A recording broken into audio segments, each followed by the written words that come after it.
કેમ અમે ચો મરી ગયો તો આટલી ઘડી? અલ્યા ભાઈ ઘેરે જતો આવા ખાતો તો ખાવાનું હતું, આવા ટાઈમે તો ખાવાનું છોડી દેવાનું હોય. ભૂખ લાગી હતી સાહેબ. ભૂખ તો લાગે, હું મને ભૂખ લાગી છે તો પછી હું હમણાં હાલ ખાવા બેહ્યું તો પછી હોત પડી જવાની છે. ખાઈને જ આવ્યો મારા પહેલો તો આવી ગયો. નાસ્તો કરવાનો તારે જાણે તારે નાસ્તાની જ પડી હોય છે, ચાની પડી હોય છે, આ બધું તારા ખાવા જોઈ છે મારા પહેલો. ખાવા જોશે. આ પેટ બેટ વધારી જશે એમ થોડું ઓછું કરે, આમ થોડું પેટ ના બતાવવાનું હોય. આવું તો જીમમાં જવાની ઈચ્છા છે મારી. આ તો પેટ ઘાલું અંદર આ વરસાદ ચાલુ થાય છે, જીમમાં શિયાળામાં જવાના બોડી બોડી છે ને તારા જોડે છે ટાઈમની કદર છે. અલ્યા તમારા પાસે ટાઈમે છે. અલ્યા કેન્ડા જાકો તો હમણાં અલ્યા મારી વાત ચાલતી હોય ને વચમાં બોલ બોલ. અલ્યા બૂટ, અલ્યા 500 રૂપિયાનો બૂટ છે એટલે ના માર્યો નકર સોડી દો એકાદ. અલ્યા 500 નો ના હોય આ બૂટ તો હું તને 200 માં લાવી આલો. બોલ 200 માં તાણ 200 માં શું મળે? સત 200 મળી જ જાય. હા જો યાર કમ્પ્લીટ થઈ ગયું નહીં તો પછી ઓહો આ બુરા નવું બાઈક લાવી દીધું લે. હા 9 લાખ. ઓ કેટલામાં લાવ્યો?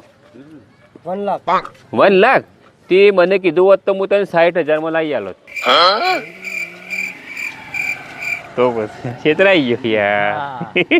એનું મગજ જ નહીં કોઈ.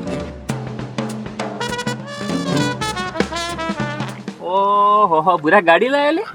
ગાડી લાવ્યો. ઓહો કેટલામાં આવી? 20 લાખ. 20 લાખ. અહીંથી મને કીધું હોત તો મફત લાવી આલો. આ જો બૂટ બૂટ ને ઠઠારા બંધ છે ને ટન ફરું. 20 લાખની ગાડી છે. એવું છે? હા સારી છે ને ગાડી તો જોરદાર છે યાર. તો પૈસા વાળા જોઈએ છે હેડો જોઈએ. ના આવ બેહો. હે બેહીએ સુમિત બેહે છે જોઈએ છે. પૂરા તો એ તો ગાડી જલ્દી બેસ બેસ જલ્દી બેસ. તો મજો પડી ગયો ભાઈ. બેસ બેસ. ઓહો ચાલ મતલબ ગાડી તો પછી ગાડી તો જોરદાર છે. એસી બેસી ચાલુ છે. વટ પડી ગયો, મજા આવી ગઈ. મજા આવી ગઈ ને તો પછી તાણ લેડો તાવ ને ઉતરો. લ્યો પછી આટલો ભી રાખો તો મજા આવી ગઈ. ઓહો તમારી ગાડી તો બમ્ફર ઓફર મજા નવી લાવી અલગ.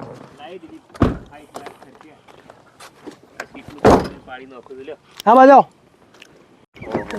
આવ હા બજાવ બધા. વટ પડી ગયો. એસી બેસી છે ફોન તમારે જલસા પડી ગઈ. હું છે પણ તમારા ગાડીમાં બેહારે એટલે કોઈ ભાડું લેવાનું? ગાડીમાં બેહાર પછી તાના તો તું 3 દાડોથી મંડોણો છે. હા તે પણ લાવે એટલે તો વસ્તુ તો કે આ વસ્તુ લાવો તો હું મફત લાવી આલું બરોબર. મોબાઈલ કીધો તો સસ્તો લાવવાનું કીધો બરોબર. ગાડીનું કીધું તો તે આવું કીધું કે મફત લાવવાનું છે બરાબર. મને મામા સમજાય નથી પણ આ બાજુ મામા સમજાય મને સીધો ઉભો રહે મામા સમજાય લે. આ મારો બનાસકોઠો.